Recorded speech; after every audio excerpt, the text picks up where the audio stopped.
Good. Many people believe that contact sports like football and soccer are the leading cause for brain injuries, but ABC News Gillian reports about the study done by the journal Neurological Focus that researchers have found that horseback riding caused 45.2% of all sports-related injuries, specifically brain injuries. When sports like football and soccer were combined, and their percent of brain-related injuries was only 20.2%. Equestrians should ride every day, every horse, every stride, with every precaution they can. It only takes one moment, 1 second, and one decision, and that one decision will alter their life forever. As an equestrian, we ride these animals that weigh 1,000 pounds and have a mind of their own. Injuries can happen all the time, and it is our job to protect our body and our heads with every available equipment we have. Each helmet is made differently and cost differently, but they all have the same purpose, to protect the head and neck. These helmets are used in most disciplines, but in different ways, and they each have different rules. But no matter which discipline, anyone can get hurt at any time. Helmets are the first defense some people have against a head injury when riding, with an estimated 50% reduction in the risk of head injury and a 70 to 80% reduction in the risk of death. In order for these helmets to work so that they reduce the risk of head injury, they need to be tested. All helmets that want to be certified helmets must go through the American Society for Testing and Materials and Safety Equipment, also known as ASTM-SCI. There are 3 tests that all helmets must pass to be approved. These tests are explained in both Riders for Helmets, what makes a helmet safe, and the Horse Network, what goes into making a helmet. The impact test is used to test the ability of the helmet to absorb a force or impact. The side distortion test will simulate the helmet being smushed by the horse if a horse were to fall on the rider. The penetration test will show the resistance the helmet can offer when a pointed object is in contact with the helmet. All ASTM-SCI helmets are made with different materials, colors, and designs, which is why each helmet is a different price. Each price reflects the materials, costs, and styles. Many people don't wear a helmet when they ride because of how expensive they are, but when it's your life, you can't put a price on that. What's $500 to $600 for a helmet when you could be paying $500,000 to $600,000 for medical bills? In my survey, I found that most people knew that the price of a certified helmet was anywhere from $100 to $1,000.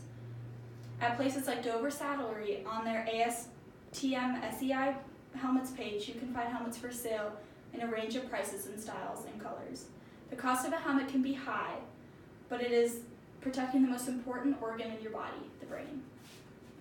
The main purpose of a helmet is to protect the head and neck from injury when an accident occurs. The head protects the vital organ, the brain, which controls everything in the body and everything we do. Without it, we couldn't do anything. The helmet is there to absorb the impact of a fall.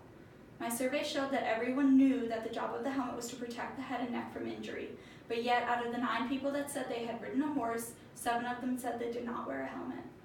Along with the rules and tests a helmet must pass, there are rules and regulations for the rider on when they can wear these helmets and how. Each discipline in the equine world goes through USEF, United States Equestrian Federation, and the USEF sets rules and regulations for them, with each having specific rules. Within dressage, hunter jumper, and eventing, no matter the level, all equestrians must wear protective headgear, but disciplines like saddle seat, vaulting, and western do not mention helmets. As the saddle seat division states, that riders can wear a top hat when in the show ring, while the western division specifically state the rider must wear a western hat when in competition.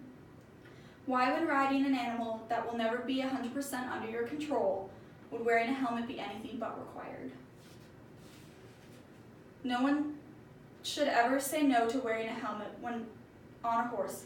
Not only are they putting themselves at risk, but they're putting their family and friends at risk of losing them.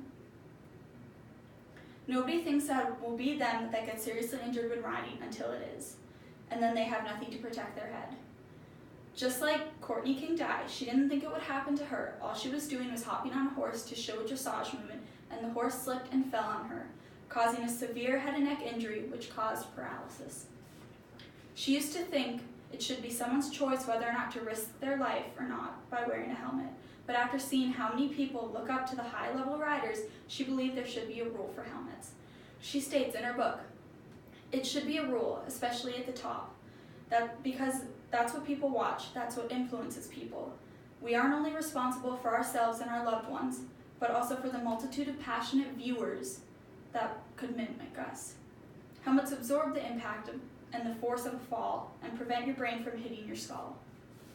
The hunter jumper instructor here at the University of Finley was in a bad accident over the summer. Her horse took a jump wrong and it flipped over and fell on top of her. It was a freak accident and nobody was at fault, but luckily she was wearing her helmet.